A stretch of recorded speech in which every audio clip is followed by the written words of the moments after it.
पुरंदर तालुक्यामध्ये सासवड परिसरामध्ये होत असलेल्या सभेला उपस्थित असणारे स्टेजवरचे सर्व पुरंदर तालुका, हवेली तालुका, इवन बारामती तालुका ह्या परिसरातून आलेले माझे सगळे सन्माननीय पदाधिकारी, सर्व आजी माजी कार्यकर्ते, उपस्थित सर्व माझे प्रतिष्ठित नागरिक, बंधू भगिनी, पत्रकार मित्र आणि तरुण मित्रांनो, 2-3 दिवसापूर्वी मला प्रदीप गारटकरांनी सांगितलं की दादा आज संध्याकाळी आपण पुरंदरमध्ये सभा घेऊ आणि त्या सभेच्या निमित्तानं एवढ्या प्रचंड मोठ्या संख्येने आपण पुरंदर हवेली परिसरातले बांधव आला, भगिनी आला, त्याबद्दल मी आपल्या सगळ्यांचं मनापासून स्वागत करतो, आपल्याला मनापासून धन्यवाद देखील देतो। माझ्या आधीच्या अनेक वक्त्यांनी आपले विचार या ठिकाणी मांडले, जवळपास 7-8 वक्त्यांनी मांडले। उद्याच्याला कदाचित आपल्या भारत देशामध्ये आचारसंहिता लागण्याची शक्यता दाट आहे, कारण निवडणूक आयोगाने उद्याच्याला प्रेस ठेवली।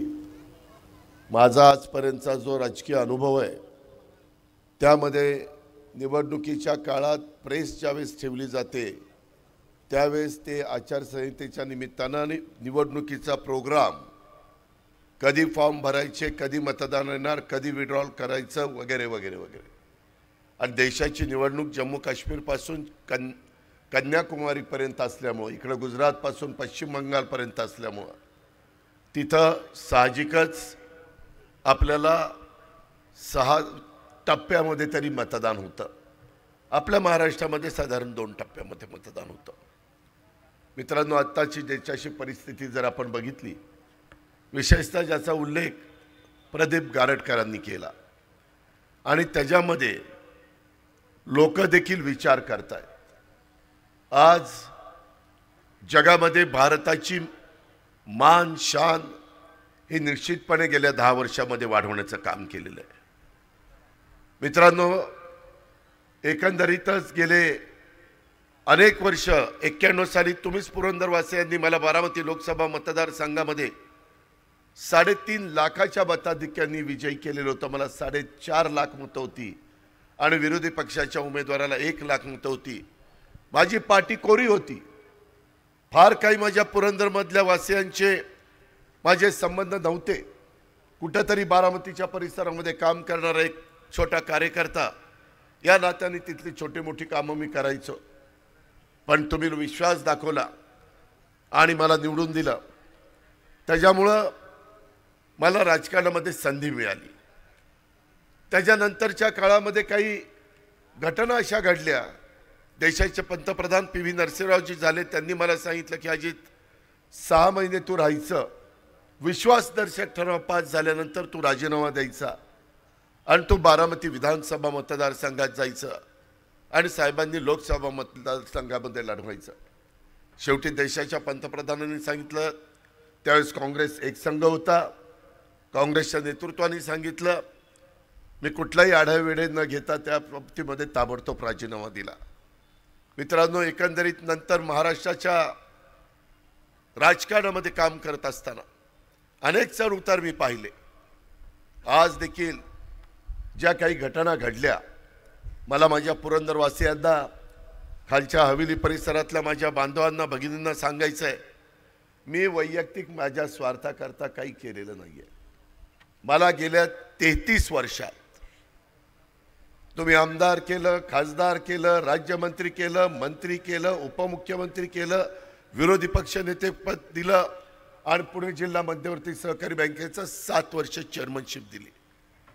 मला भरभरून देण्याचं काम माझ्या जिल्ह्याने केलं, ह्या परिसराने केलं। परंतु ज्यावेळेस आम्ही निवडून आलो, खरं तर सरकार होणार होतं भाजप शिवसेनेचं, कारण ते एकत्र लढलेले होते, 2019ची गोष्ट, आणि त्याच्यानंतर आम्ही आघाडीमध्ये लढलेलो होतो। पण काय कुठं माशी शिंकली माहिती नाही आणि वेगळेच राजकीय गणित जे देशातल्या राज्यातल्या कुणी मनामध्ये आणलेलं नव्हतं, अशा पद्धतीचं बदल घडला आणि उद्धव ठाकरे मुख्यमंत्री झाले। मी त्यांच्या मंत्रिमंडळामध्ये उपमुख्यमंत्री म्हणून काम केलं. करोनाचा काळ आम्ही अतिशय धीराने त्याला तोंड दिलं. लोकांचे जीव वाचवण्याच्या करता पडेल ती किंमत मोजावी लागली तरी चालेल म्हणून सकाळीच मी मंत्रालयामध्ये येऊन बसायचो. जर मंत्रालय चालू नसेल तर महाराष्ट्र ठप्प होईल अशा प्रकारची भावना माझ्यासारख्या कार्यकर्त्याच्या मनामध्ये निर्माण व्हायची. मला काहींनी सांगितलं कशाला जाता 8 वाजता 8:30 वाजता, करोना झाला तर वर जावं लागेल, काय राहणार नाही. म्हणलं काळजी घेऊन काम जर आम्हीच केलं नाही तर जनतेने कुणाकडे बघायचं. आज जनतेचं प्रतिनिधित्व आम्ही करतोय. त्याच्यामुळं अशा प्रकारच्या प्रसंगाला हे सामोरं गेलं पाहिजे. मित्रांनो, जवळपास तिजोरीमध्ये कुठलाही टॅक्स येत नव्हता. सगळे कारखानदारी बंद पडली होती. कामगार त्या ठिकाणी घरी बसलेले होते, उद्योगपती घरी बसलेले होते. कितीतरी जण वेगवेगळ्या ठिकाणी जाऊन, ज्यांना परदेशात जाता आलं, ज्यांना इतर ठिकाणी जाता आलं, त्या बाबतीमध्ये फार्म हाऊसवर जाऊन ही लोक राहत होती. पण राज्य तर चाललं पाहिजे आणि त्याच्यातनं एवढा मोठा पगार करणं, बाकीच्या गोष्टी करणं, ॲम्ब्युलन्स देणं, पॅरामेडिकल स्टाफ देणं, नर्सेस देणं, डॉक्टर्स देणं, आमच्या पोलीस दलाने अतिशय चांगल्या पद्धतीनं जीवाची पर्वा न करता बंदोबस्त ठेवलेला होता. हा आपण सगळ्यांनी पाहिला. सगळं चिडीचूप झालेली होती. काही काही ठिकाणी प्राणी हे रस्त्यावर येऊन फिरत होते. अशा प्रकारचा काळ कधी आपण स्वप्नात देखील आणलेलं नव्हतं की असाही काळ येऊ शकतो. पण चायनामध्ये आलेला हा करोना उभ्या जगाला त्यांनी व्यापलं आणि ही सगळी परिस्थिती पुढे आली.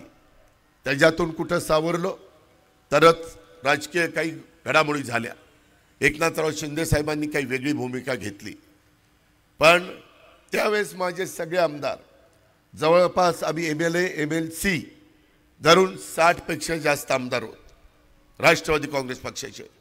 पुरंदरवासियांनो, 50 आमदारांनी सांगितलं की अजित पवार तुमच्या मतदारसंघामध्ये कामं झाली ठीक आहे, कारण तुम्ही अनेक वर्ष 7 वेळेला निवडून आलेलात. तुम्ही जवळपास 35 वर्ष टर्म संपेल तेव्हा आमदार म्हणून राहिलेला आहात. आम्ही नव्या दमाचे पहिल्या टर्मचे आमदार, कोण दुसऱ्या टर्मचे आमदार. आम्ही काय करायचं? आम्ही जनतेला काय सांगायचं? पहिली वर्ष गेली करोनामध्ये आणि आता सरकार गेल्यानंतर काम कुणी करायचं?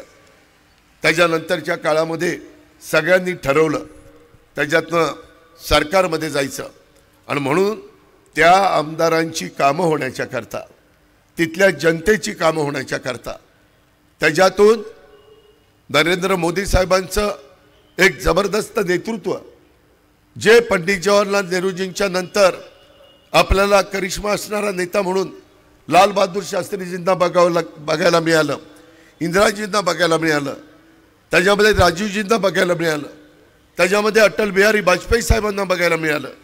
अशा पद्धतीचे करिश्मा असणारे नेते आणि नंतर मोदी साहेब गेले 10 वर्ष काम करतात. ते काम करत असताना समाजातल्या शेवटच्या घटकाच्या, शेवटच्या माणसाला देखील त्याच्यात कसा मदत होईल याबद्दलची प्रयत्न, भूमिका त्यांनी स्वीकारलेली आहे. मित्रांनो, आज देखील परदेशात गेल्यानंतर दुतर्फा लोक कशी उभे असतात आणि त्यांचं स्वागत करतात हे आपण बघितलंय. 370चं कलम काढण्याचं धाडस हे मोदी साहेबांनी केलं. त्यामुळं आता भारतातल्या कुठल्याही माणसाला जम्मू काश्मीरमध्ये जमीन घेता येते. पूर्वी जमीन घेता येत नव्हती. त्याच्यामध्ये कायदाच 370 होता, कलमच 370 होता. एवढ्यावर नाही, त्याच्यामध्ये 500 वर्ष श्रीरामाचं मंदिर बांधलं गेलेलं नव्हतं. त्याच्यामध्ये ते बांधलं गेलं. त्याच्यातनं बरेच माझे सहकारी, बरीच जनता भारतातली त्यांनी समाधान व्यक्त केलं. असे कितीतरी धाडसी निर्णय, मग पुलवामाचा असेल, इतर वेगवेगळ्या प्रकारे ज्यावेळेस पाकिस्ताननी चुकीच्या गोष्टी केल्यानंतर पाकिस्तानवर देखील हल्ला करण्याच्या करता मागं पुढं त्यांनी पाहिलं नाही. चंद्रयान पाठवायचा प्रश्न असेल, इतर कोणतेही महत्त्वाचे प्रश्न असेल, तुम्ही बघा नॅशनल हायवेची कामं ह्या 10 वर्षात किती झाली, वंदे भारतसारख्या ट्रेन किती सुरू झाल्या, जाळं रेल्वेचं कसं संपूर्ण माझ्या देशामध्ये निर्माण झालं. मेट्रो सारखे प्रकल्प कशा पद्धतीने पुढे आले, दळणवळणाच्या करता अनेक विमानतळ निर्माण केली, जलवाहतुकीच्या करता अनेक बंदरं, अनेक पोर्ट आपल्या भारतामध्ये तयार करण्याचं काम चाललेलं आहे।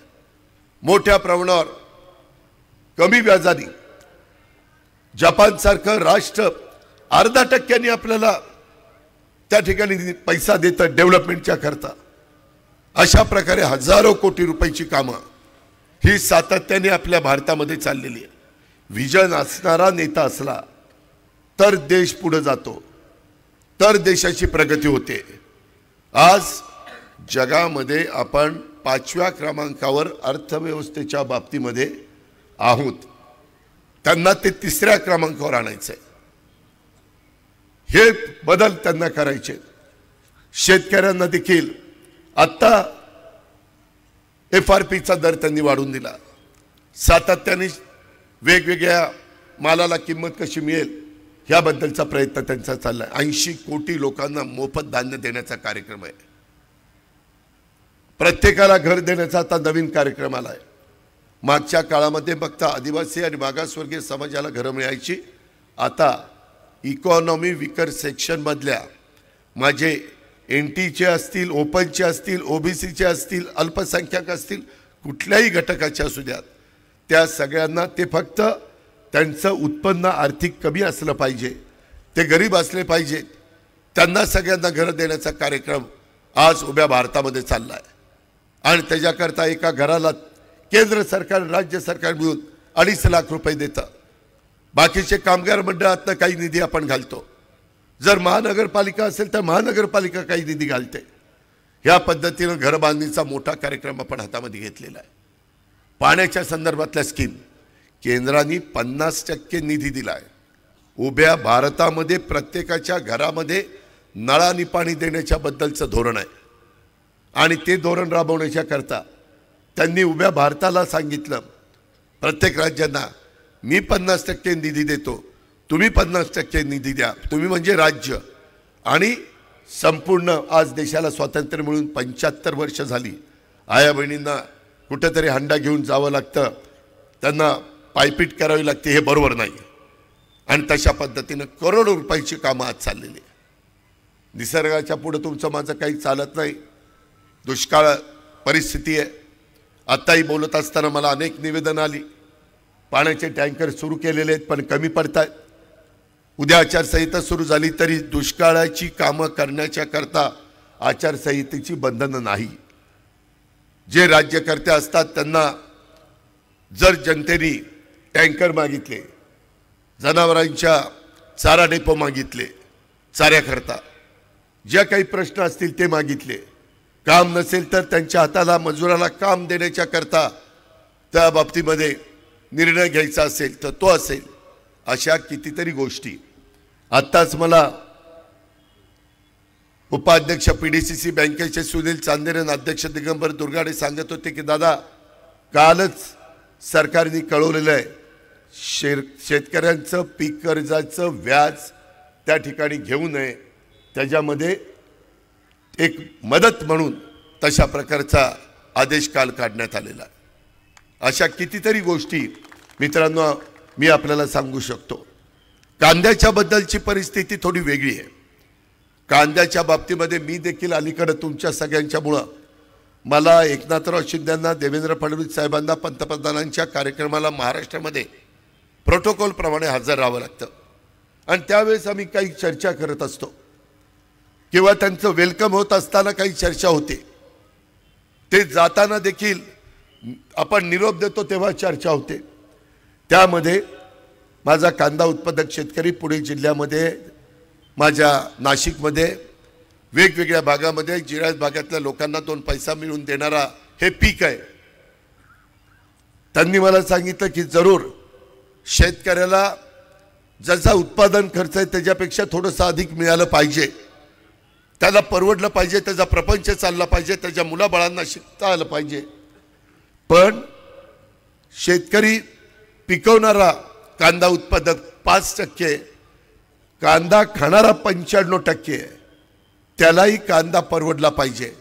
म्हणून उत्पादक आणि ग्राहक ह्यांचा समन्वय कसा साधायचा, मधल्या काळामध्ये भाव पडल्यानंतर ताबडतोब काही लाख क्विंटल कांदा परदेशामध्ये पाठवण्याच्या करता निर्णय त्या ठिकाणी झाले आणि आताच्याही काळामध्ये भाव व्यवस्थित शेतकऱ्याला परवडतील असे राहतील अशा प्रकारची पावलं उचलण्याच्या सूचना त्यांनी पियुष गोयल आणि संबंधितांना त्या ठिकाणी दिलेल्या आहेत.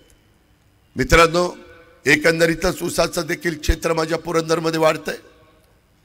तुम्ही सगळ्यांनी मला संधी दिल्यानंतर जनाई उपसा सिंचन योजना, शिरसाई उपसा सिंचन योजना, पुरंदर उपसा सिंचन योजना, पुरंदरची तर पहिल्या टर्मला 99 ते 2000, ह्यावेळेस मी कृष्णा खोऱ्याचा मंत्री होतो त्यावेळेस ती फाईल आज देखील माहितीच्या अधिकारात बघा, ती फाईल मी मागवली आणि त्याच्यामध्ये त्या खात्याचा मंत्री या नात्याने टर्नकी बेसिसवर सुरुवातीची 220 कोटी रुपयाची फाईलवर मी त्या ठिकाणी सही केली आणि पुरंदर उपसा सिंचन योजनेचं काम सुरू झालं.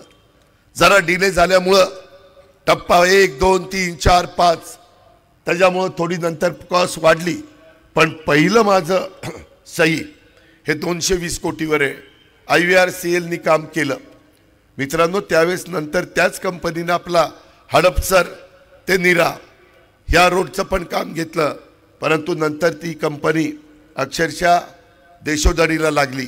आज ती कंपनी बंद पडली आणि त्याच्यामुळं त्या काळात हा रस्त्याचं काम झालं नाही. आता आपण पालखी मार्गाच्या निमित्तानं नरेंद्र मोदींच्या मदतीनं, गडकरी साहेबांच्या मदतीनं हे काम आता आपण हातामध्ये घेतलेलं आहे. ते मला देखील दुःख आहे, परंतु शेवटी कामं झाली पाहिजे. आज देखील वेगवेगळ्या भागामध्ये निधी मिळाला तर प्रश्न सुटतील. त्याच्या संदर्भामध्ये राज्य सरकारच्या विचाराचा आमदार निवडून गेला तर कामं मोठ्या प्रमाणावर होतात. मित्रांनो, तुम्ही बघितलंय गेले 30-35 वर्ष मी बारामती तालुक्याचा आमदार म्हणून काम करत असताना तुमचेही पाहुणे रावळे, तुम्ही पण बारामतीमध्ये येता, कशा पद्धतीनं मी बारामती बदलली. मी आज पुरंदरवासियांना सांगू इच्छितो, तुम्ही माझ्या विचाराचा खासदार निवडून द्या. मी बारामतीसारखं, बारामती एवढं नाही कारण त्याला फार वर्ष लागतात, परंतु बारामतीमध्येच अशा पद्धतीनं कामं केली. तुम्ही बारामतीचं त्या बाबतीमधलं एस टी स्टँड बघा, इमारती बघा. इथल्याही प्रशासकीय इमारतीला परवा मी फर्निचरच्या करता निधी दिला आहे. ते झाल्यानंतर तेही काम आपल्याला उद्घाटन करून सुरू करायचं आहे. एकंदरीतच आपल्या पुरंदर उपसा सिंचन योजनेला अनेक वर्ष झाल्यामुळं आपले पंप, आपल्या इलेक्ट्रिक मोटारी खराब होत आहेत. त्याच्या संदर्भामध्ये पाईपमध्ये कधी कधी अडचणी येत आहेत. बंद पाईपलाईनमधनं वेगवेगळ्या भागामध्ये पाणी गेलं तर लवकर पाणी जाईल. त्याच्या बाबतीमध्ये ड्रेनेजचं पाणी येतं, त्याच्यावर पाणी कधी कधी वास मारतं आहे. मी तिथं अधिकाऱ्यांना सांगतो की सिवरेज ट्रीटमेंट प्लांट लावा. जायकाने 1000 कोटी रुपये पुणे महानगरपालिकेला दिलेले आहेत. तिकडं पिंपरी चिंचवड महानगरपालिकेला पण सूचना केलेल्या आहेत. पण सगळी पुण्याची घाण जिथं आपला जॅकवेल आहे पुरंदर उपसा सिंचन योजनेचा पहिला नदीतला, तिथं सगळ्या त्या प्लास्टिकच्या बाटल्या, प्लास्टिक एवढी घाण येते. तुम्ही कधीतरी ज्याला कुतूहल आहे त्यांनी जा आणि तिथं बघा, सातत्याने मग पंप बंद पडतात, तिथं फुटबॉलला ती सगळी घाण अडकती, ते सगळं चोकअप होतं. मी नंतर अधिकाऱ्यांना म्हणलं हे बंद करायचं असेल तर काय करावं लागेल. त्यांनी प्लॅन एस्टिमेट तयार केलं. त्यांनी सांगितलं अजित पवार 57 कोटी रुपये खर्च येईल. तुमच्यामुळं मी अर्थमंत्री असल्यामुळं परवाच्या अधिवेशनामध्ये ताबडतोब 57 कोटी रुपये मंजूर केले, त्या ठिकाणी दिले. इथं पुरुषोत्तम दादा जगताप बसलेले आहेत, बाळासाहेब आमचे व्हाईस चेअरमन इथं बसलेले आहेत. त्यांना विचारा. मी सोमेश्वरला सांगितलं कारखान्याला की तुम्हीच टेंडर घ्या. तुम्हा पुरंदर उपसा सिंचन योजना नीट चालली तर तुमचा करता ऊस वाढणार आहे, तुमच्या कारखान्याला पोटभर ऊस मिळणार आहे. त्याकरता ती चांगली चालली पाहिजे. मित्रांनो, तेवढ्यावर मी नाही थांबलो. मी आता जनाईलाही पैसे दिले, त्याच्यामध्ये शिंगसाईलाही पैसे दिले. ते पैसे दिल्यानंतर माझ्या लक्षात आलं की हे फार अवघड काम आहे. लाईटचं बिल फार येत आहे आणि त्याच्यात अडचणी येत आहेत. निवडणुका जवळ आल्यानंतर काही काही जण खुश करण्याकरता तेवढ्यापुरतं पैसे भरण्याचा प्रयत्न करतायत. पण कायमचं दुखणं काढायचं म्हटलं तर नवीन धोरण आम्ही आणलं. राज्याच्या यंदाच्या अंतरिम अर्थसंकल्पामध्ये माझं जे बजेट मी पेश केलेलं आहे, अर्थसंकल्प जो पेश केलेला आहे, त्यामध्ये इथून पुढं राज्यात माझ्या शेतकऱ्यांना सूर्य उगवला की वीज सुरू झाली पाहिजे, सूर्य मावळला की वीज बंद झाली पाहिजे. त्याच्याकरता सोलर पॅनल अनेकांनी आपल्या घरावर बसवलेले आहेत.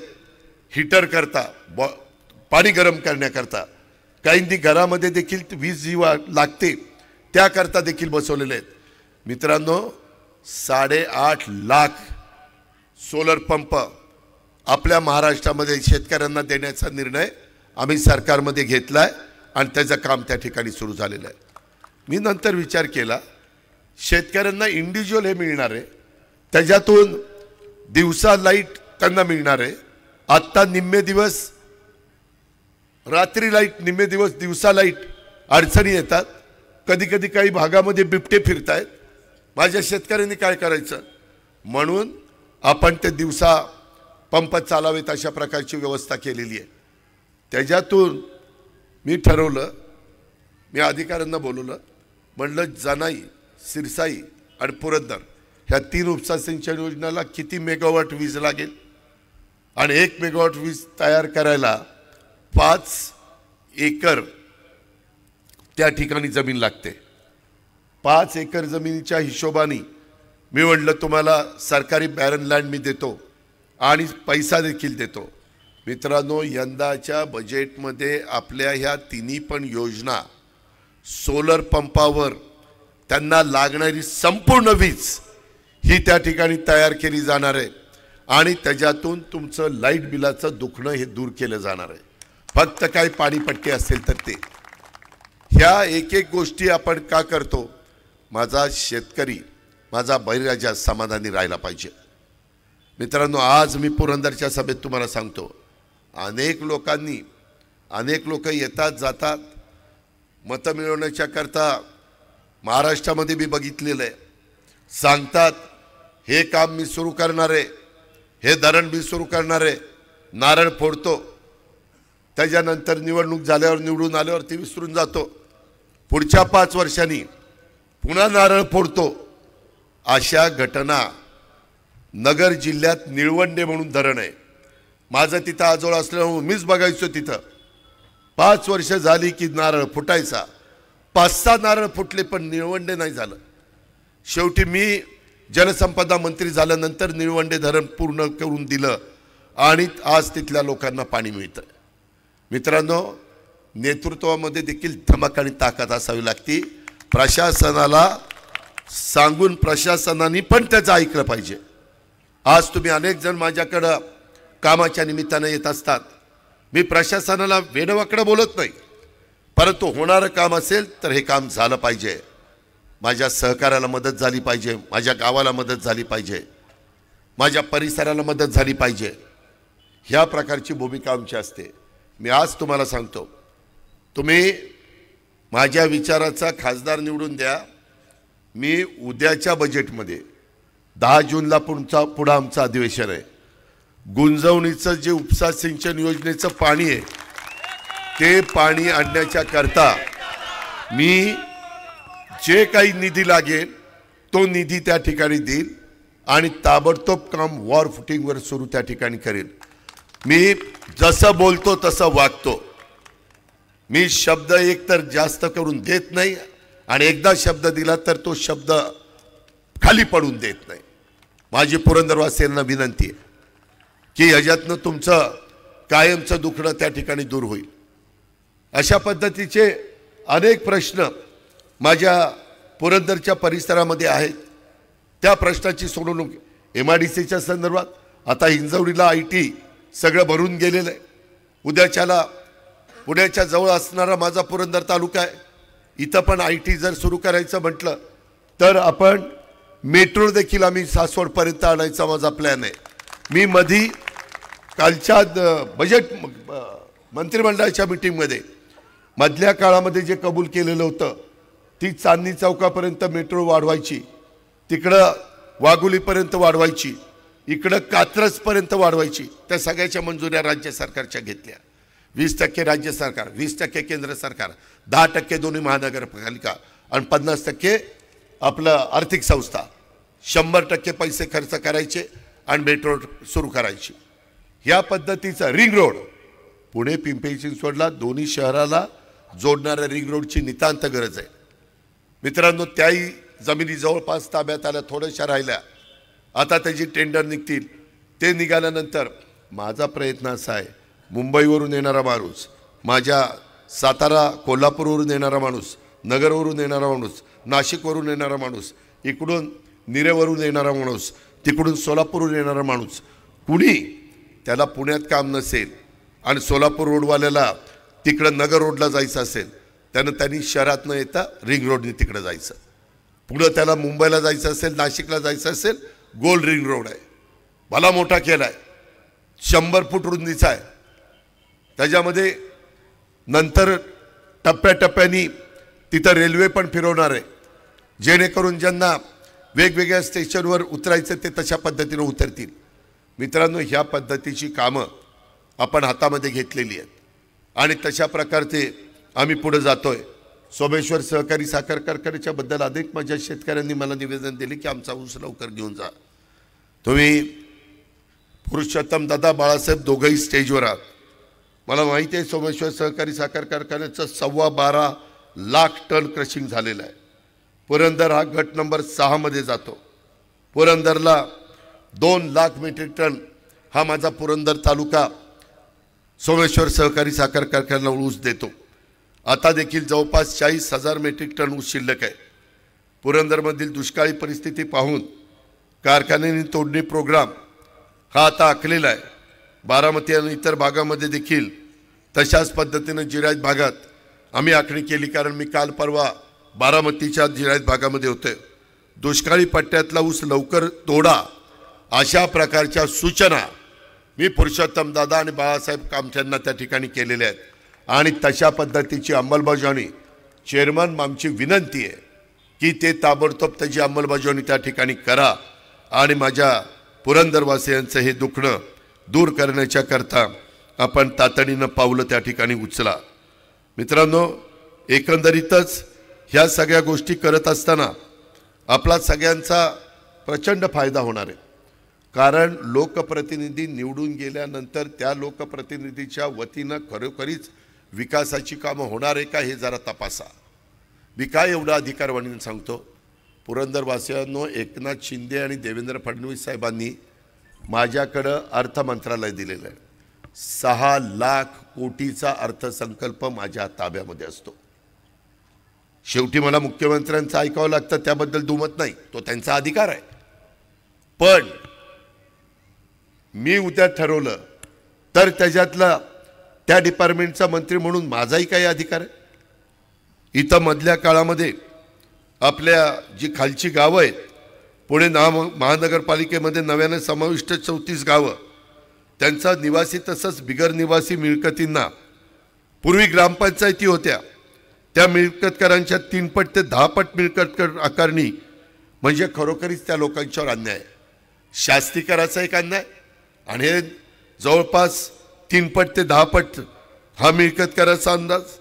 मी त्याला पहिलं गेल्यानंतर मुख्यमंत्र्यांना सांगून स्थगिती दिली. तुम्ही विचारा स्थगिती दिली का नाही. आणि उद्याची आचारसंहिता ज्यावेळेस निवडणुकीची संपेल त्यावेळेस आम्हाला अध्यादेश काढावा लागेल.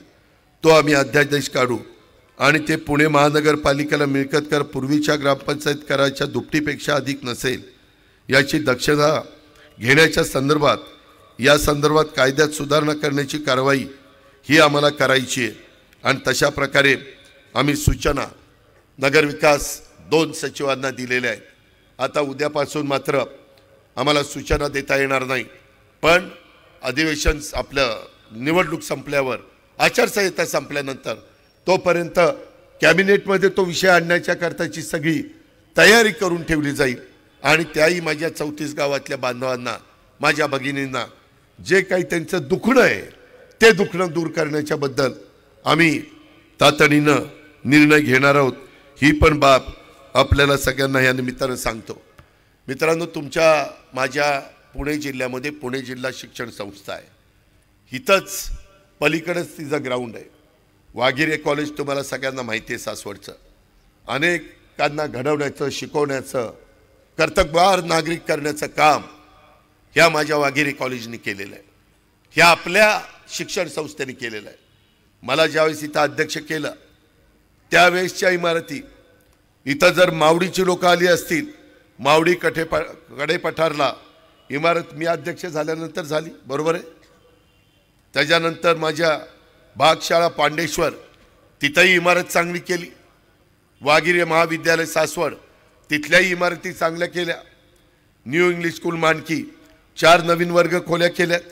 आता जमिनीचं बक्षीसपत्र झाल्यानंतर मानकी येथे देखील नवीन इमारत शाळेची बांधण्याच्या संदर्भात CSR, तुम्ही म्हणाल अजित पवार तुम्ही कसं काय सांगतो बांधणार कुठं आणणार पैसे, बरोबर आहे तुमचं म्हणणं।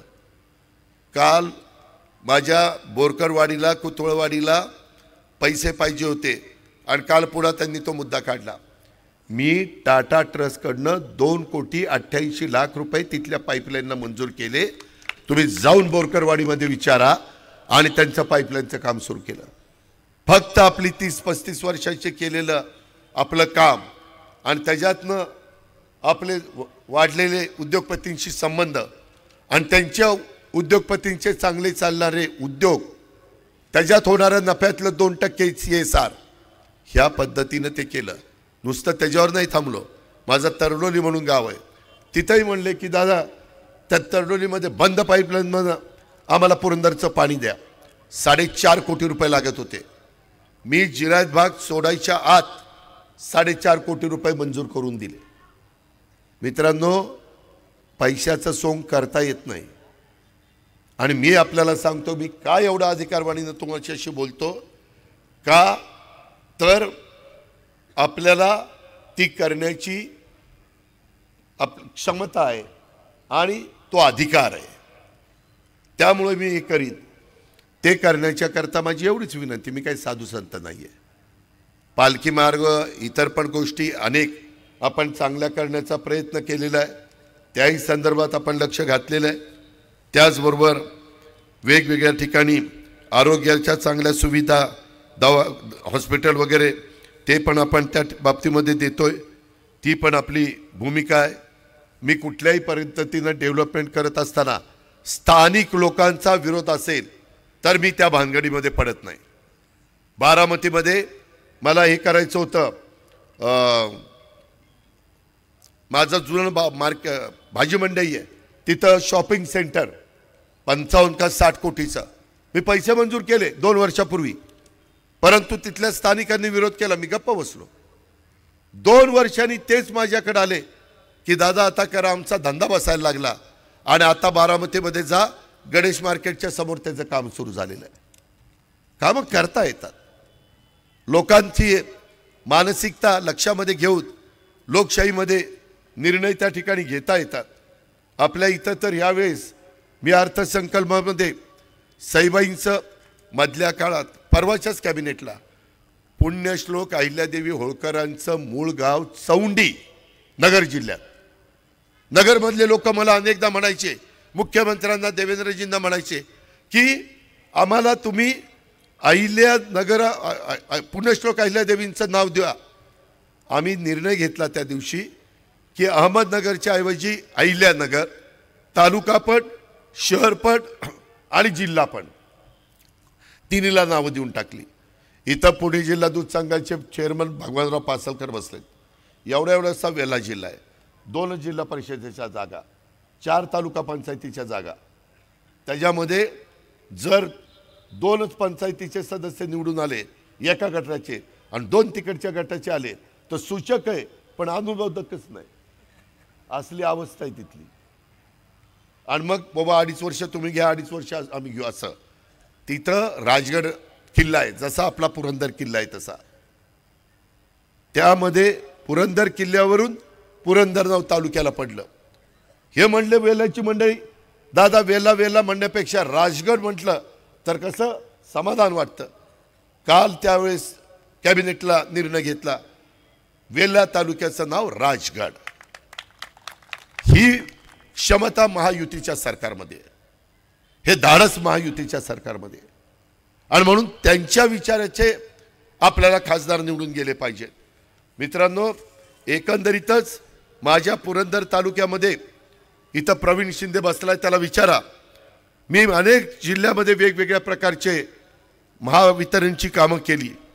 बोपगावला 33/11चं सबस्टेशन मी पूर्ण केलं, माणकीचं 33/11चं पूर्ण केलं, बेलसरचं 33/22चं पूर्ण केलं, निरेचं 33/11, नाझरं 33/11, दिवा 33/22, पिसर्वेचं सबस्टेशन 5 MVAचं कॅपॅसिटी वाढवली, सासवडला सबस्टेशन 5 MVAने कॅपॅसिटी वाढवली, 400 kV जेजुरी सबस्टेशनची 501 MVA कॅपॅसिटी वाढवली, 220 kV जेजुरी सबस्टेशनची 50 MVAने क्षमता वाढवली, जेजुरी लोणंद जेजुरी नवीन वाहिनी टाकली, जेजुरी लोणंद लोणीकंद जेजुरी नवीन पर्यायी वाहिनी टाकली. ही कामं सगळी आपण केली. मी कधी तुम्हाला सांगायला आलो नाही, पण आज मला सांगायची वेळ आली म्हणून मी तुमच्यासमोर बोलतोय. कधी कधी लोकांना माहिती पण नसतं काम कुणी केलं. मी पण फार जाहिरातबाजी करत नाही, पण आज ह्या सगळ्या गोष्टी करण्याचं काम मी राष्ट्रवादी काँग्रेस पक्षाच्या माध्यमातून केलं. माझी आपल्याला विनंती आहे, पुणे जिल्ह्याचा पालकमंत्री म्हणून अनेक वर्ष तुम्ही मला कामाची संधी दिली, आत्ता देखील मी तुमचा पालकमंत्री आहे आणि जिल्ह्याच्या सर्वांगीण विचार मी करतो. तुम्हाला माहिती आहे, मी पालकमंत्री सुरुवातीला झालो 2004ची गोष्ट असेल, त्यावेळेस पुणे जिल्ह्याचा विकास आराखडा हा फक्त 40 कोटी होता. मित्रांनो, आता यंदाच्या वर्ष संपेल उद्याच्या 31 मार्चला 1000 कोटीचा केलाय, आणि पुढच्या वर्षी किती कोटीचा माहिती आहे? 1 एप्रिलपासून नवीन वर्ष सुरू झाल्यानंतर 1250 कोटीचा विकास आराखडा पुण्याचा केला, पुणे जिल्ह्याचा. मला पुणे शहरात आणि पिंपरी चिंचवडला जास्त निधी द्यावा लागत नाही, पण माझ्या 13 तालुक्याला तो निधी जातो.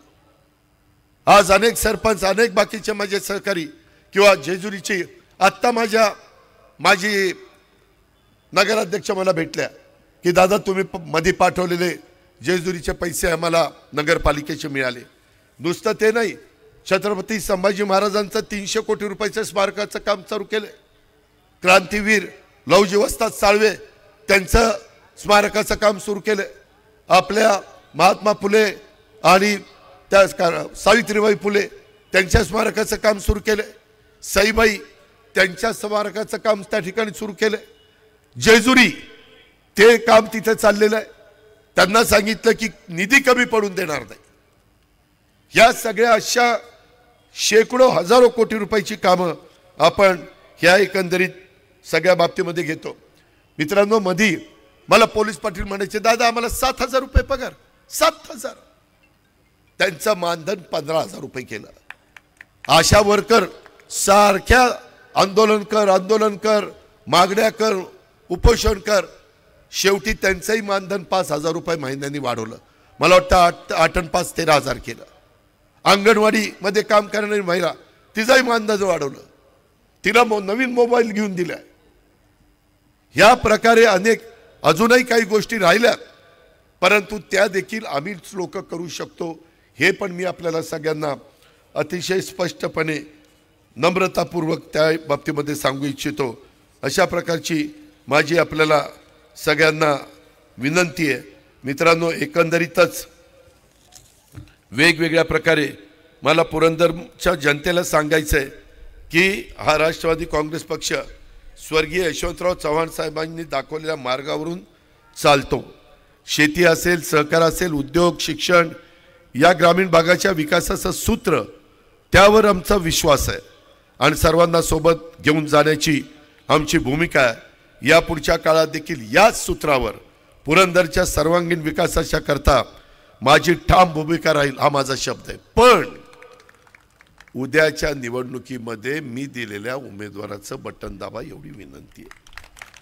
कारण तुम्ही बटन दाबलं, तुम्ही लीड दिलं, उमेदवार निवडून आला, तर आज मी राज्य सरकारमध्ये उद्याच्याला मोदी साहेबांच्याकडे आम्ही सांगू शकू, मोदी साहेब तुम्हाला पाठिंबा देणारा उमेदवार निवडून आलाय, माझ्या पुरंदरमध्ये मोठं काही काम उभं राहिलं पाहिजे, मोठी योजना आली पाहिजे, माझ्या बारामतीमध्ये इंदापूरमध्ये खडकवासला भोर मुळशी वेला, कारण आपलं बजेट 6 लाख कोटीचं आहे, कितीतरी मोठं बजेट केंद्राचं असतं.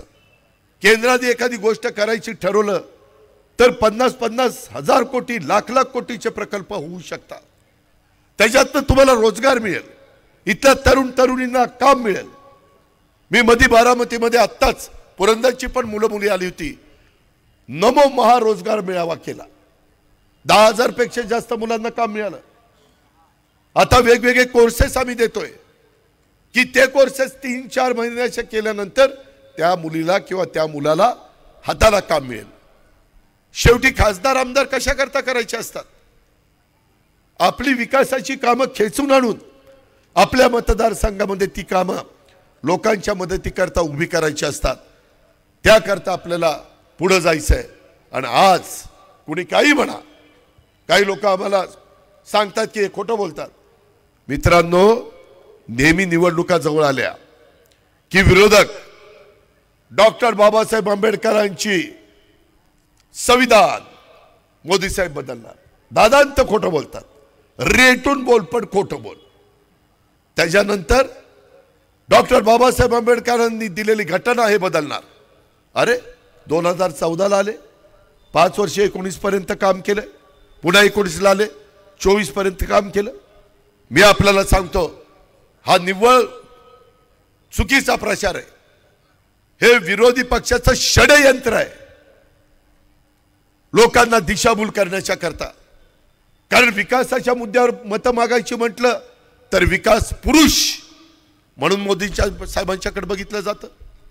आम्ही पण राज्यामध्ये विकास करतोय, आम्ही पण डेव्हलपमेंट करून दाखवलेली आहे, आम्ही दाखवलंय आणि मग तुमच्या इथं बोलतोय. पिंपरी चिंचवडचा कायापालट कसा पद्धतीने केला, जाऊन 25 वर्ष माझ्याकडे पिंपरी चिंचवड होतं बघा. हा तो बरोबर पिंपरी चिंचवड, ह्या सगळ्या गोष्टी आहेत. आणि म्हणून त्यांनी सांगितलं, दादा मी साक्षीदार आहे. मित्रांनो, मी खोटं बोलणार नाही. मी तुम्हाला आज सांगतो, जोपर्यंत चंद्र आणि सूर्य आहे तोपर्यंत घटनेचे शिल्पकार डॉक्टर बाबासाहेब आंबेडकरांचं संविधान कुणी मायचा लाल बदलू शकत नाही. हे निव्वळ लोकांचं चलविचल करण्याचं काम आहे. काही सांगायचं, काही बोलायचं, ह्या पद्धतीचं जे राजकारण चाललेलं आहे ते कुठंतरी थांबलं पाहिजे, त्याला कुठंतरी आळा घातला पाहिजे. आणि तो आळा घालण्याचं ताकद तुमच्या पवित्र मतामध्ये आहे. मित्रांनो, युगपुरुष छत्रपती शिवाजी महाराजांचा आदर्श डोळ्यासमोर ठेवून 18 पगड जातीला त्यांनी हिंदवी स्वराज्याची स्थापना केली. शाहू फुले आंबेडकरांचा विचार, ह्या सगळ्या महापुरुषांच्या विचारांनीच राष्ट्रवादी काँग्रेस पक्ष पुढे चाललेला. मी विचारधारा सोडलेली नाही. मी सर्व जाती धर्माला न्याय देण्याचा प्रयत्न करतो. गेल्या 32-35 वर्षामध्ये एकाने इथून सांगावं, एकाने स्टेजवरच्याने सांगावं की आम्ही अजित पवारांच्याकडे गेल्यानंतर अजित पवारांनी आम्हाला जात विचारली आणि मग काम करायचं का नाही ठरवलं. मी आलेल्या प्रत्येकाचं काम करण्याचा मनापासून प्रयत्न करत असतो. जर होणार नसेल तर खोटं वाईट वाटतं त्याला, पण मी सांगतो बाबा रे नको रे हेलपाटे घालू, हे होणार नाही काम. काही जण हेलपाटे देतात, ये इकडं, ये तिकडं, ये मुंबईला, ये पुण्याला, ये सासवडला, ये बारामतीला. कशाचं कुठं? अरे होणार नाही सांगा ना बाबा, त्याची वेळेची बचत होईल, त्याचा खर्च कमी होईल. ह्या सगळ्या गोष्टी ध्यानात घ्या ना. अशा प्रकारचे अनेक गोष्टी. आम्ही महिलांचं धोरण आणलं, 4थं महिला धोरण.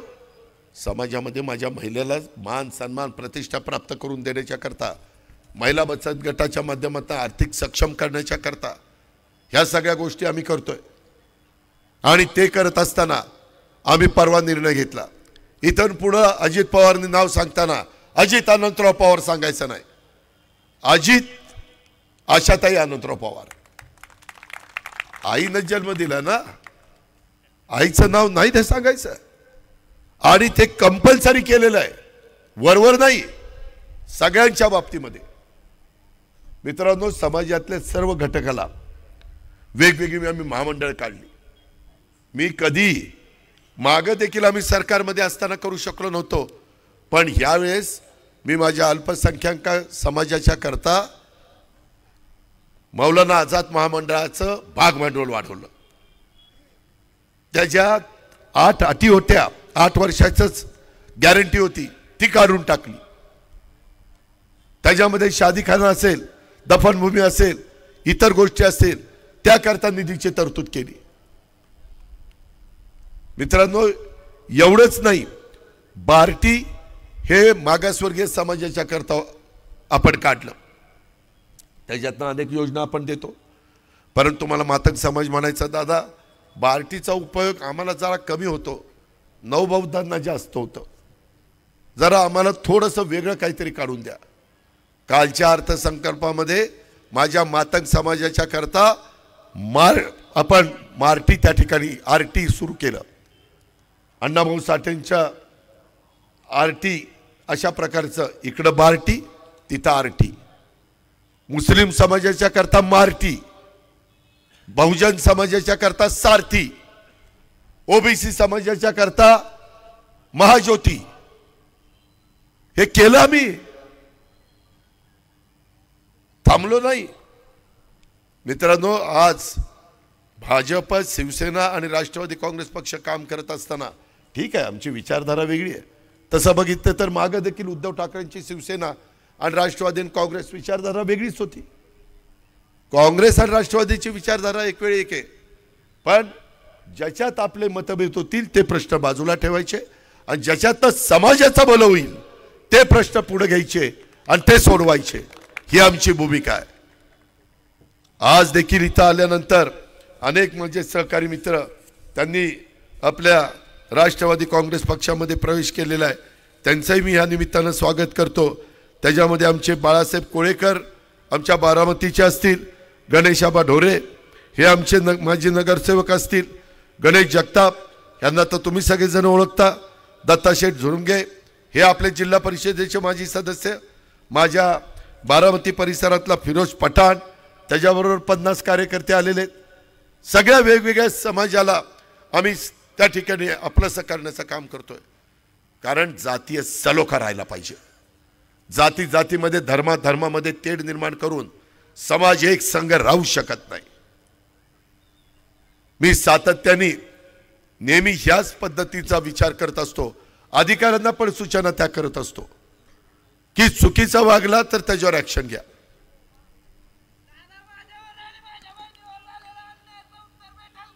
होय भेटेल, माझं भाषण संपलं तिथं माझ्या गाडीपाशी उभा राहा, संबंधित अधिकाऱ्याला बोलवतो आणि सूचना देतो. त्याला तिथं प्रमुख अधिकारी जे कोणी असतील, DYSP का कोण होतं मगाशी, त्यांनी त्याचं समजून घ्या. तुमच्या हातात असेल तर तुम्ही कार्यवाही करा, SP साहेबांच्याकडे असेल तर मी आता पुण्याला चाललोय, मी जाता जाता SP साहेबांना सांगेन. मित्रांनो, गरिबाचं काम झालं पाहिजे, त्याच्या संदर्भामध्ये शेवटी लोकांचे प्रश्न सुटले पाहिजे. आपण लोकांच्या करता, आपण स्वतःच्या करता नाहीये. आणि म्हणून खूप काही मी आपल्याला सगळ्यांना सांगू इच्छितो, परंतु वेळ पण बराच झालेला आहे. माझी आपल्याला सगळ्यांना आग्रहाची, नम्रतेची, कळकळीची विनंती आहे. भावनिक कोणी करेल, आणखीन काही सांगेल, ठीक आहे, विरोधी पक्षाने काय सांगावं हा ज्याचा त्याचा अधिकार आहे, लोकशाही आहे. कशाचं कसलं? अरे तो ऐकलं नाही का बाळा, मी मगाशी काय सांगितलं? हा द्यायचंय, तू फक्त हो द्यायचंय बाळा, फक्त तू निर्व्यसनी राहा, लगेच गुंजवणीचं पाणी देतो. त्याच्यामध्ये मित्रांनो वेगवेगळ्या असे हौसे नवसे गवसे असतातच ना, गावात असतात, सगळीकडे असतात, सांभाळून घ्यावं लागतं. नाहीतर ते आणखीन काहीतरी तिसरं सांगते की TV वाले तिथंच दाखवतात, हो का अजित पवारांच्या मीटिंगमध्ये असा गोंधळ झाला, महाराष्ट्राला काय माहिती काय झाला. मित्रांनो, एकंदरीतच माझी तुम्हाला विनंती आहे, मला महाराष्ट्रामध्ये फिरावं लागणार आहे, मी तुम्हालाही वेळ देईन, परंतु इथं आम्ही NDAच्या वतीनं तुमच्या समोर येतोय।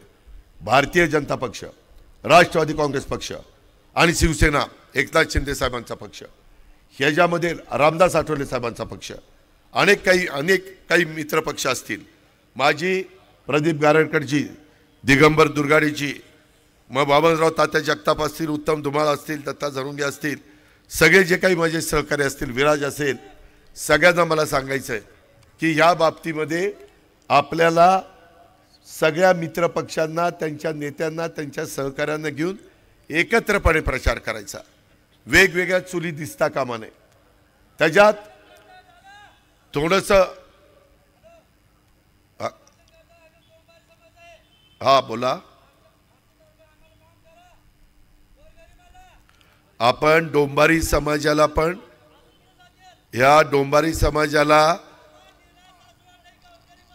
अर्थसंकल्पामध्ये घरकुलाचा कार्यक्रम आपण डोंबारी समाजाच्या करता मंजूर केलेला आहे आणि त्याचबरोबर त्यांना स्वतःच्या पायावर उभं राहण्याच्या करता कर्ज देखील उपलब्ध करून देण्याचं ठरवलेलं आहे।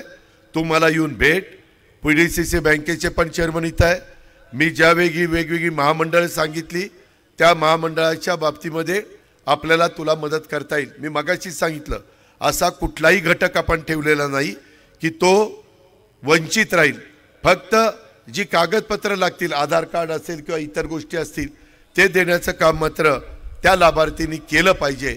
अशा प्रकारची माझी आपल्याला सगळ्यांना आव्हान देखील आहे आणि माझी आपल्याला सगळ्यांना विनंती देखील आहे। इथून पुढच्या काळामध्ये अधिक जास्तीत जास्त जागा NDAच्या निवडून आणण्याच्या करता तुम्ही सगळ्यांनी आम्हाला आशीर्वाद द्या, तुम्ही सगळ्यांनी आम्हाला साथ द्या, तुम्ही सगळ्यांनी आम्हाला सहकार्य करा।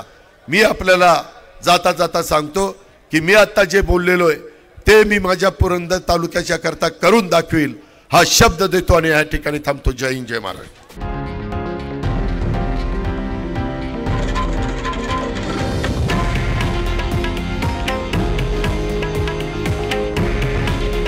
हे आहे देशातील नंबर 1 न्यूज नेटवर्क आणि आपण पाहत आहात TV9 मराठी। काळजी तुमची, हित महाराष्ट्राचं।